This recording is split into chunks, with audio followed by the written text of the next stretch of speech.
Hello guys, how are you? I'm Hardeep Singh. Welcome back to your own YouTube channel. IELTS updates and recent exams. For more updates related to recent IELTS exam writing test topics, listening, reading, practice test, and speaking, you got guesswork. Please, guys, participate in everyday listening and reading practice test to achieve your desired band score in your actual IELTS exam. Please hit the like and subscribe button. Press the bell icon for the upcoming notifications. Don't forget like, subscribe and share my YouTube channel and my Facebook page, IELTS updates and recent exams. Part 1. You will hear a woman phoning about an event at a botanic garden. First, you have some time to look at questions 1 to 4.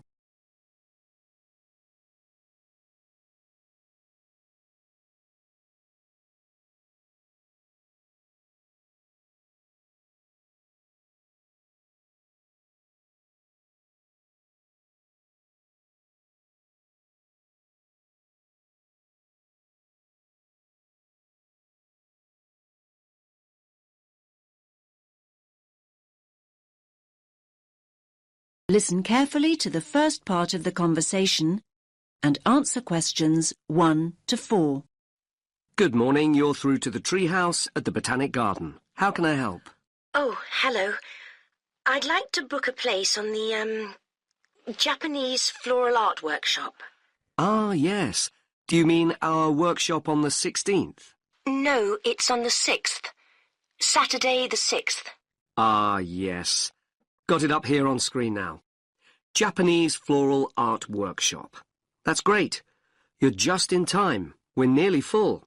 12 people have already booked a place, and this workshop is limited to 15 participants. It's one of our most popular workshops. In fact, it's the 5th one we've run. And this is the last one this term. There won't be another workshop until next year now. Oh, great. Thanks a lot. And can I just check the start time? It says on the leaflet I've got here that it begins at 12:30. That's right. It finishes at 1:30. Most of our other workshops are only half an hour long, but this one is longer. In fact, we're thinking of running some longer ones in the future. Oh, I see. Well, I'm really glad it lasts for a full hour. I don't think I would be able to come up with any kind of floral arrangement in less time than that, and certainly not in 30 minutes. Me neither. Now, one more thing. The workshop itself is free, but we're asking participants to pay £5 each just to cover the cost of the floral supplies. That's fine. Now, before I book you a place, I'll just give you some information about what'll happen on the day. Now you have some time to look at questions 5 to 10.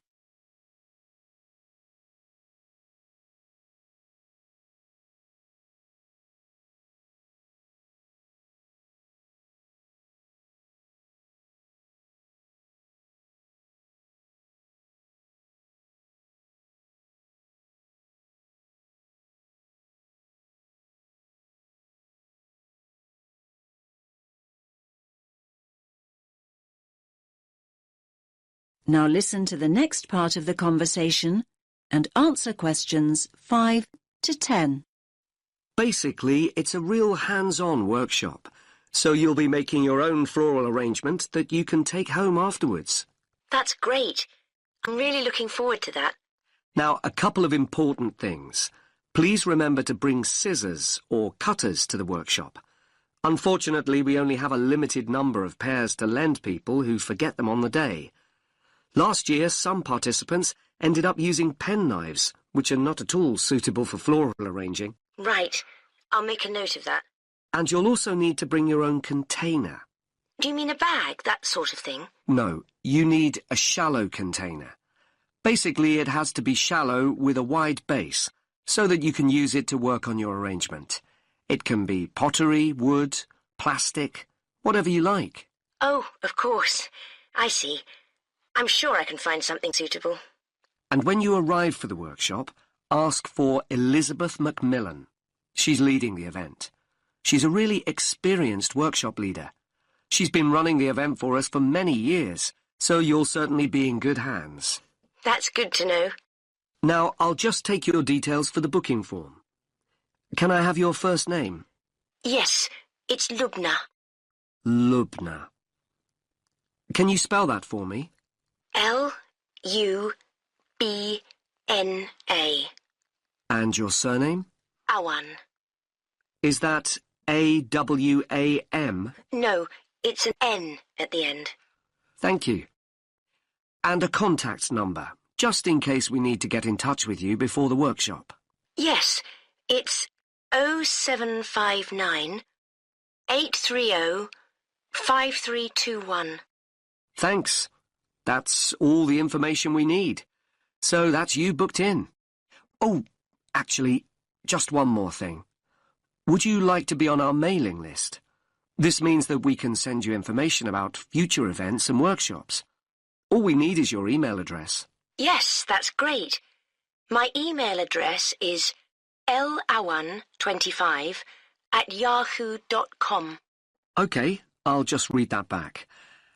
LAWAN25@yahoo.com. Yes, that's correct. OK, I'll pop all your details on the system and we'll see you at the workshop next weekend. Thanks a lot for your help. Bye. That is the end of part 1. You now have half a minute to check your answers.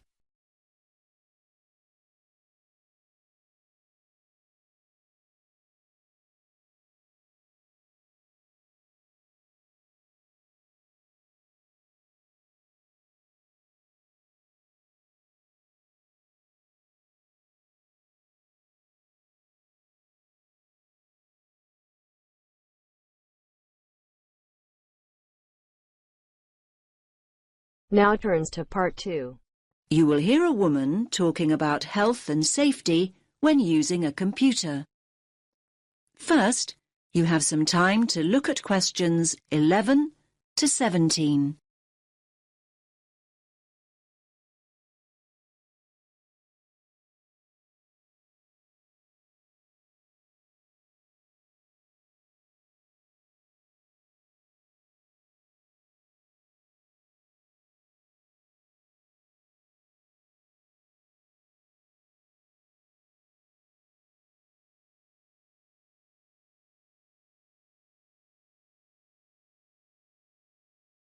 Listen carefully to the first part of the talk and answer questions 11 to 17. Hello everyone and welcome to the second session on health and safety. And today we're focusing on health and safety when using a computer. Now, can you all gather round this workstation here? That's great, thanks. OK now. Let's look at some equipment that is specifically designed for safe computer use. Firstly, take a look at this item here. Yes, the sloped slab in front of the keyboard. Does anyone know what it is? That's right, it's a wrist rest. And it does a lot more than take up room on your desk, I can tell you. Well, what does it do exactly?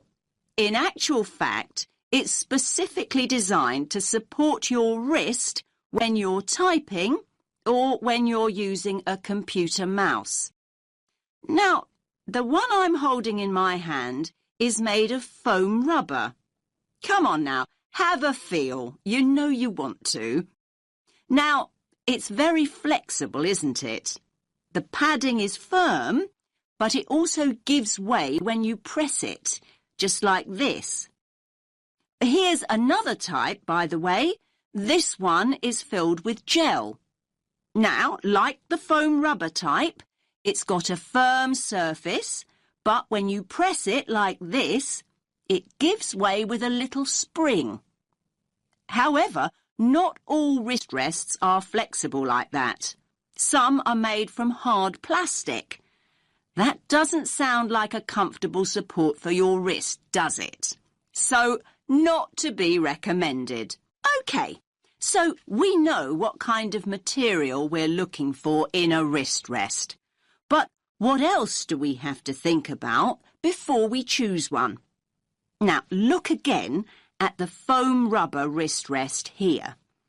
you can see that the slope of the wrist rest and the height and the width too match the front edge of the keyboard here. And there are no sharp edges. Look, it's really nice and smooth. Now, we know it's a busy time for you all at the moment. You're busy with assignments in between the hours you're spending browsing the net and going on social networking sites. Well, just think about how hard your wrist has to work. So, using a wrist rest like this one can really help in a number of ways. First of all, it helps you keep your wrist straight when you're using your computer. I'm demonstrating this now. As you can see, my wrist is neutral and straight rather than bent up and down. See what I mean? Now, it can also provide padding for your hands. It works in much the same way as a cushion, so it makes your desk much more comfortable. Now, please note, I did say cushion rather than pillow. We don't want you students to be too comfortable. Another advantage of a wrist rest is that it stops your hands from dropping off the edge of the keyboard. A wrist rest can also relieve tension and soreness in your neck and shoulders. And how does it do that exactly? Well, it removes the weight of your arm from your shoulders and neck altogether. So there are a lot of benefits, aren't there? However, most people never learn how to use a wrist rest correctly. In fact, leaning your wrists on a wrist rest for long periods can put a lot of pressure on the undersides of your wrists, just here. Now you have some time to look at questions 18 to 20.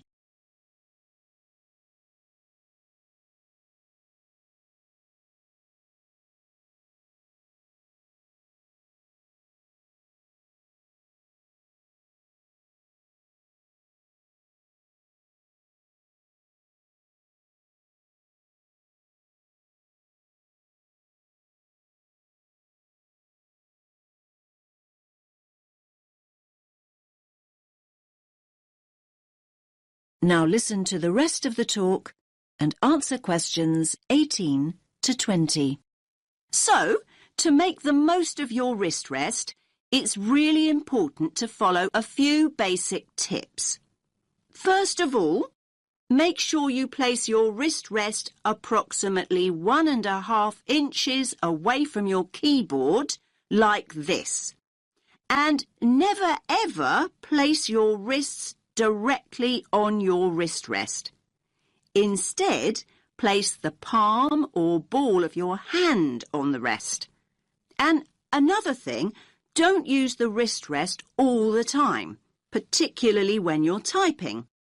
Instead, your hands should be on the wrist rests during break periods, so between your typing sessions. This will avoid you putting strain on your and fingers. Now, does anyone have any questions before we move on to computer glasses? That is the end of part 2. You now have half a minute to check your answers.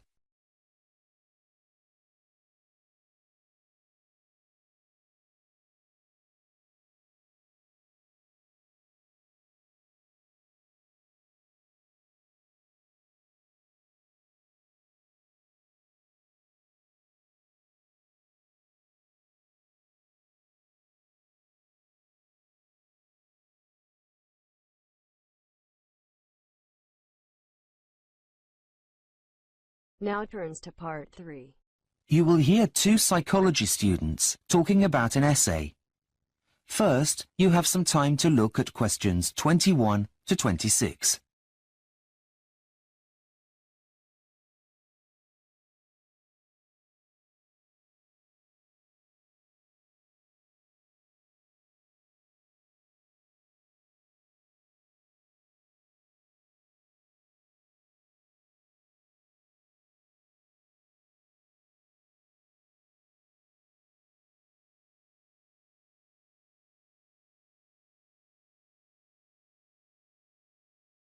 Now listen carefully and answer questions 21 to 26. Hey, Simon. You look down. How are you getting on with your essay for Professor Jones? Not very well, I'm afraid. I can't seem to get my head around it. I mean, it's such a wide topic that I really haven't got a clue where to start. Oh, poor you. I'm actually free now, so I can give you a hand if you like. You have until the end of this week, don't you? Yeah, I have to hand the essay in on Friday afternoon, but the professor wants to see my proposal on Wednesday morning. Today's Tuesday, so that's tomorrow. You had better get a move on.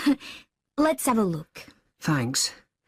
I'm just trying to brainstorm some ideas, but I haven't got very far. Let me see. Well, firstly, I think that writing your ideas in a list like that really isn't going to help. Remember how we were taught to do spidergrams at the beginning of the year? Diagrams? No, not diagrams. Spidergrams. It's supposed to mimic the way our brains process information, rather than simply expecting them to come out in some kind of logical order. They're also sometimes called spider graphs because of how they look, like a spider. Okay, I'll start over again. Right. Now, our essay is on people's motivation for participating in extreme sports. There are two sides to this, really. The external and internal influences. Right, so let's look at the external influences first of all. So, what kind of things make people want to do extreme sports? Well, the first thing that comes to mind is the amount of media attention on the topic. There are always stories about people taking part in the latest craze. Exactly. Now, let's think about this more carefully. Why does so much appear in the media? I don't know. I've never really thought about it. Well, according to the published materials out there, it's a reflection of modern culture. Of course. Yes, you're right. Now, what about the factors that come from within the person? I suppose the most obvious thing to say is the adrenaline rush. Right. But what else? People would want to test their limits, which is a psychological need that all humans have. And there's one more thing that we haven't added yet. What's that? What all animals do naturally. Compete, of course. Right. It's the element of competition that drives all things to be the best. Now, why didn't I think of that before? Before you hear the rest of the conversation, you have some time to look at questions 27 to 30.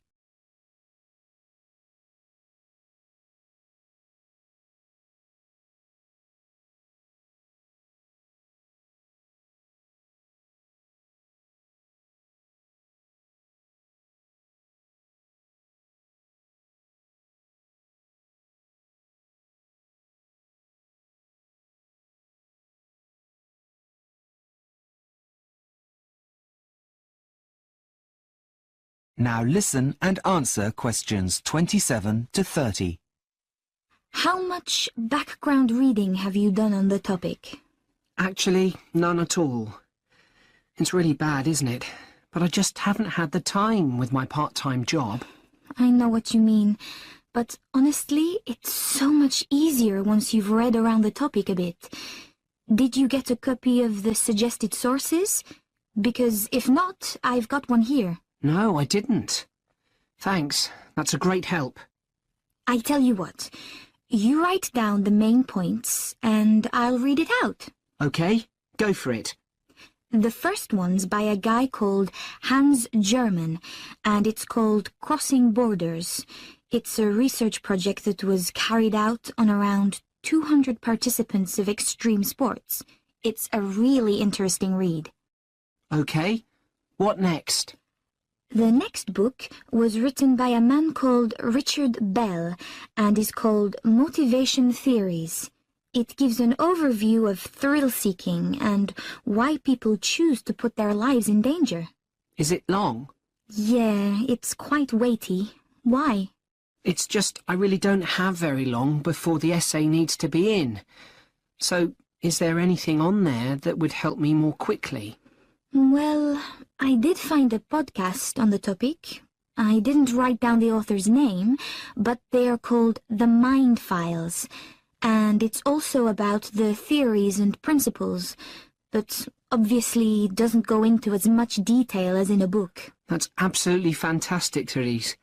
How can I ever repay you? Oh, I don't know. A coffee, maybe? Of course, my treat. That is the end of part 3. You now have half a minute to check your answers.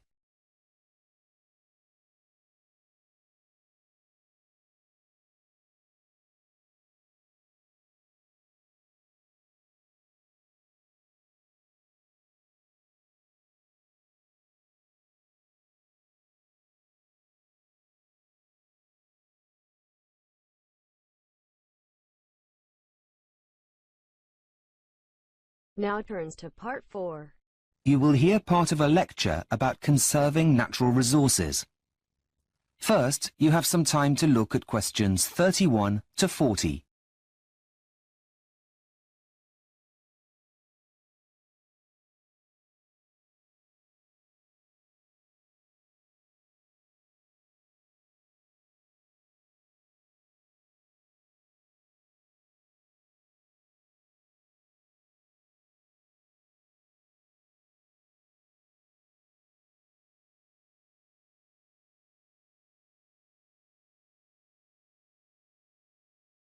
Now listen carefully and answer questions 31 to 40.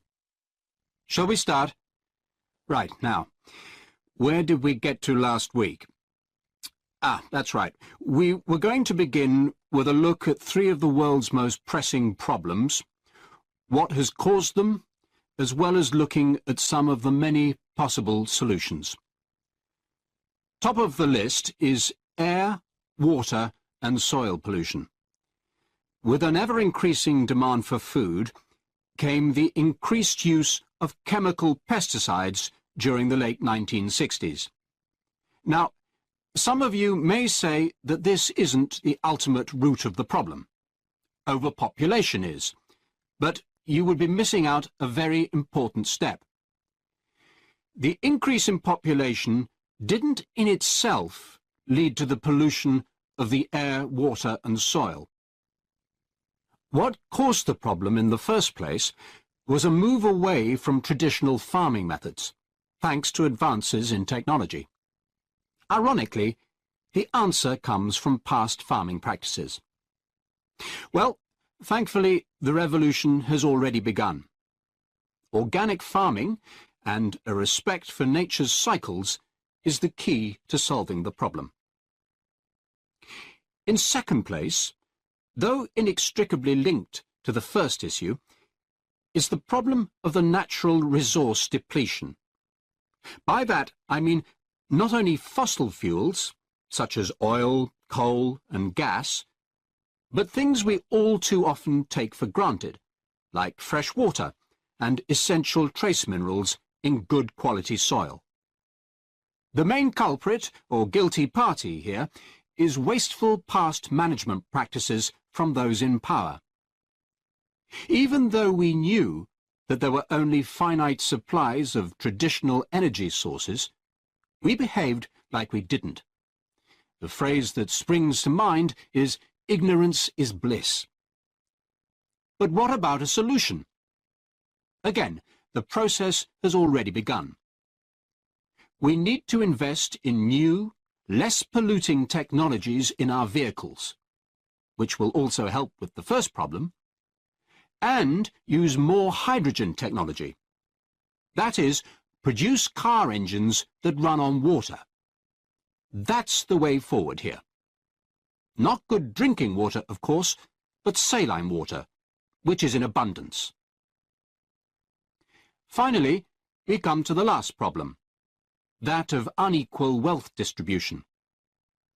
Every year, more and more land on the planet is owned by fewer and fewer people, which is in direct contrast to the world's growing population. And the reason for this? Quite simply, the greed and corruption of those in power, I'm afraid. The only way to solve this one, and it's a biggie, is for the countries of the world to work together in solidarity rather than against each other in isolation. Now, although the solutions I have presented are viable, it doesn't mean that they're without their own potential problems. Firstly, making these kinds of changes is going to be expensive in the short term as we invest in the research and development of new technologies. Secondly, there's also the issue of popularity.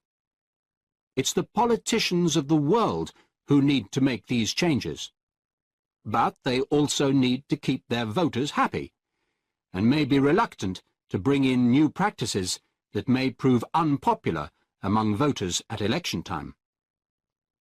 But the biggest and most important challenge is making the world's monetary system fairer, by making things more equal and balanced for all.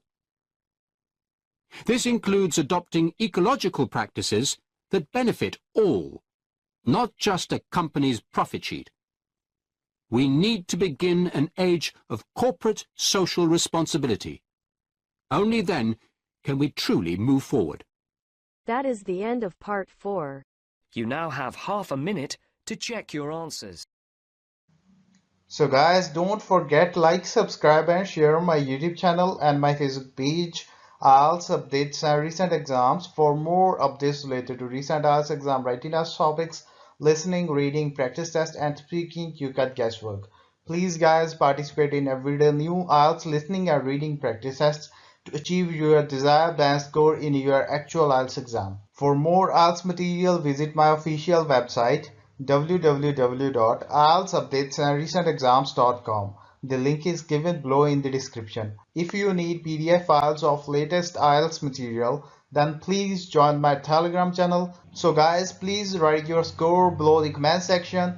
Again, thanks for listening. God bless you all guys. Stay tuned, stay safe.